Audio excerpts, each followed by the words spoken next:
Raha iverenana kosa dia nitondra ny fijairana manoloana ny sosikevitra izay narosin'ny profesora Zafy Albert ny filohan'ny antoko fiombonan'ny demokrata eto Madagasikara na ny FIDEM no ahafantarany maro azy. Raha ny nambarany moa dia tsy mbola mipetraka eto Madagasikara ny tena antsoina hoe demokrasia.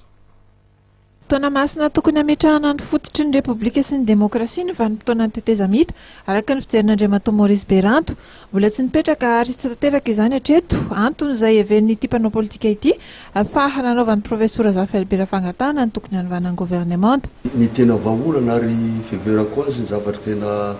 tadiavin'ny président Zafy ary zany foana ny teniko hatramin'izay ka hatramin'izao tsy miova ny fangatan'ny président Zafy amin'izany le teteza mita zao mihitsy tsy mipetraka tsony ka izy tsy afaka mangataka hoe mialano andro rajoelona fa nohevery hoe tafitra anatin'ny zavatra azony atao dia miteny hoe izy no nanome agnarany hoe premier ministre io dia izy zany afaka mangataka hoe tokony asolo hoe premier ministre io fa mifiheverako azy ary raha ohatra ka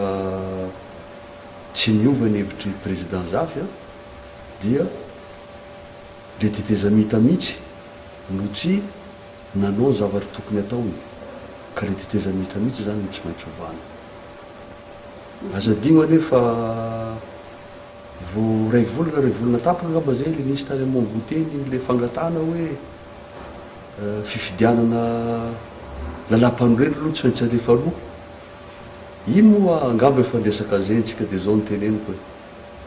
satria rehefa nanontaniana hoe ino ny eritreritro amin'ny hevitra vaovao io dia za namaly fa angamba io hevitra vaovao fomba fitenenana an'le hevitra fotsiny no vaovao fangatana hatramin'izay dia betsaka loatra ny zavatra tsy mety atao amin'ny firenena na Madagasikara république rehefa tsy mitombona tsony teneniko foana ary teneniko ihany ary ho averiko foana république zany misy fitaovana ma république azy fampianarana mandeha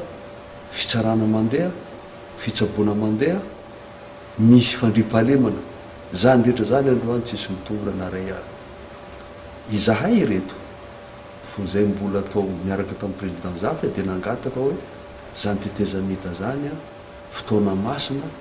tokony hanamboarina an'izay tsy mety rehetra. Momba ny fifidianana indray dia nilaza ny filohan'ny FIDEM fa mbola tsy tanteraka ny fipetra isian'ny tena safidy. Azahoany olom-pirenena tsirairay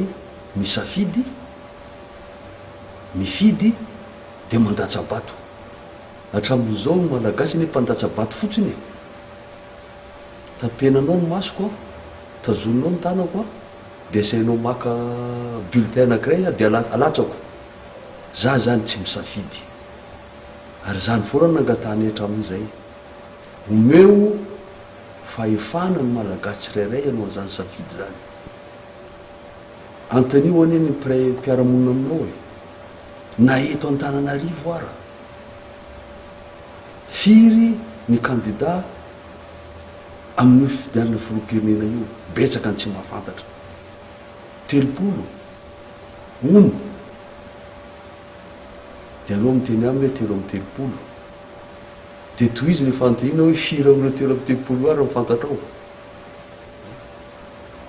dia betsaka mihitsy miteny hoe 2 ny fantako 3 ny fantako 5 ny fantako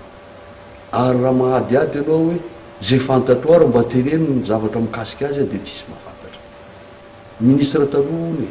ony fa antsika zany mpifidy dia tsy nomena fahefana marina fahefana mipetraka tokoa tena anao an'le safidy. Nosiritan'ny filohan'ny antoko FIDEM ihany fa zava-poana raha toa mbola fanovana olona ny tanterana fa ilaina ihany koa ny fanamboarana aloha ny rafitra misy atao amin'ny firenena atongavana amin'ny tena safidin'ny malagasy marina.